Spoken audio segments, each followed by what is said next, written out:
Happy you are here. We are joined as always by Greg Engert, beer director for the Neighborhood Restaurant Group of Food and Wine Sommelier of the Year. The group includes Red Apron, 3 locations, Union Market, Merrifield, and the newest down in Penn Quarter, right connected and next door to the Partisan.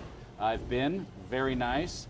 Greg, it is always good to see you. Good to see you too. What is on tap this week? So this week, Eviltwin Brewing has got a new delicious canned beer out. It's called Nomader Weisse, and it is their Berliner Weisse. A little bit on the stronger side, for some would say. It's about 5% alcohol. So a crisp, refreshing wheat beer with a nice lactic tartness in the finish. An homage to the old northern German tart wheat beers of Berlin. It is a very great summer canned beer, I think, as you'll see when you taste it. Let's dive right in. It's got great, clean, cereal grain notes in the nose, a little citrus. Not the typical Weiss nose. Yeah, no, not at all. Because Bavarian Hefeweizen uses a different yeast that'll throw banana clove bubblegum notes. This is much cleaner, lemony. Right. You don't get the lemon in the. I didn't get the lemon in the nose, but that nice tartness right really when nice. I tried it. Pinpoint lactic tartness. So it's brewed with it's fermented with ale yeast, a little citrus in the nose, and then lactobacillus for that delicious, fresh, lemony tartness in the finish. And Eviltwin, of course, is a really cool story. Jeppe Janit Bjergso, who's a friend of mine, is behind Eviltwin. His twin brother, Mikkel, does Mikkeller. Jeppe now lives in Brooklyn with his family. He got started in the mid-90s home brewing. He was a school teacher in Copenhagen. Opened still one of the best bottle shops in the world called Old Butikken in Copenhagen. And then decided he wanted to do his own gypsy brewing, and that's what the Nomader is referring to, because Eviltwin is not a brewery per se.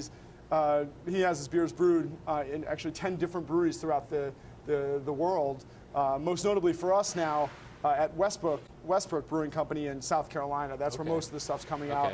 And they do a fine, fantastic job with their beers as well. And this is this his first offering in a can? No, he's done some others. He's got a kind of hoppy pale ale called Hipster in a can. He's done some others, but you're seeing cans more and more, of course. And then there's certain beers that just seem like they were intended for can. You think of like hot summer canned beer drinking, and this refreshing Berliner Weisse is just that. I'm glad they're in the Carolinas, but we really need to take Beer of the Week on a European tour. Yes, if you're up for it. Go to Copenhagen. I don't know if the radio station will pay for it, but we'll take collections. Doesn't hurt to ask. You're right. It doesn't hurt to ask. Was he trying to emulate a certain beer he had in back home when no, I think that, this? The Berliner style Weisse is a hot style now. It wasn't for years. It was almost extinct. So there's, generally speaking, you have northern German wheat beers like this, lower alcohol, really clean and crisp, refreshing, and tart. Okay. At one point there were over 700 different Berliner Weisse breweries in and around Berlin. The most famous thing about Berliner Weisse is when Napoleon took Berlin, as he took the north of Europe, he referred in his journal to this style of beer as being the champagne of the north. But by the time industrial beer takes over, Pilsners, lagers, you get to the later 20th century, it was almost extinct in northern Germany. Meanwhile, Bavarian Hefeweizen, which is not tart, is very fruity, banana clove bubblegum, sweet, had become very popular. So this style almost went away, and it's definitely in a renaissance right now. So you've got lots of breweries making them, and it's just a deliciously simple and beautiful beer. What would you pair this with? I imagine it would just go with about anything. Great, yeah. I mean, if nothing else, it's a beautiful aperitif. It's really fresh. It's lively. You take it anywhere you want. It's going to go great with a lot of stuff. But I think about it in terms of lemon, mostly. One of the things to think about with acidity is acid and acid. They each mellow out. So if you have a really zesty, tangy, vinaigrette-laden salad, this is going to be great. It actually will kind of mellow that out and bring out the herb and the salad greens more. Fantastic to balance the salt of all sorts of shellfish, and bivalves like oysters and clams, squeezing lemon there. But then, the other thing, just last time I was talking about breakfast, here I go again. Maybe it's because I'm eating out too much, but Eggs Benedict. You know, the kind of lemony quality of hollandaise. Yeah, absolutely. And the carbonation to dig into the richness. Taking that a step further with fish, I just thought of like lox, bagels and lox, things like that.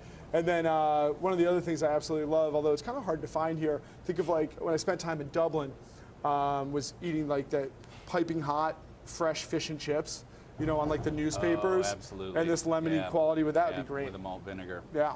Yeah, and the vinegar too. We mentioned it last week. It's been a good year midway through for craft brewers, the Brewers Association. I got an email from them.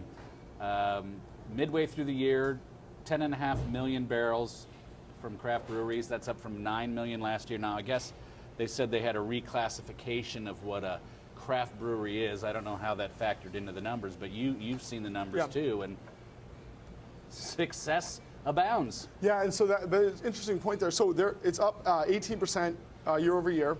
What I was really impressed by is there's now over 3,000 breweries in the U.S., up from about 2,800 in 6 months' time. So that almost 2,000 still in planning, which is huge. The reclassification thing is interesting. You know, they changed. You know, the Brewers Association is changing some of the some of the levels for being called a craft brewer. They famously raised it to 6 million barrels or below. As people like Sam Adams and New Belgium and Sierra kind of grow, they're keeping them because they still are craft brewers, of course. But they were getting some flack for not including larger regional breweries like August Shell and Yuengling, based on the idea that I think originally that the larger industrial brewers were using rice and corn adjuncts, not in the service of flavor, because wheat is an adjunct that's delicious for flavor here, but rather to lighten and make the beer more profitable. And I think that they kind of extended that too far, and they realized that. So brewers like Yuengling, who use corn in making Yuengling lager, kind of were left out. They've been brought back in, I think, now. And so that raised the number a little bit, just kind of without expansion, but it's even bigger than that number. So things are going well. Greg, thank you as always. Thank you. Everyone, please always do drink responsibly and be sure to bring your thirst next time for another beer of the week.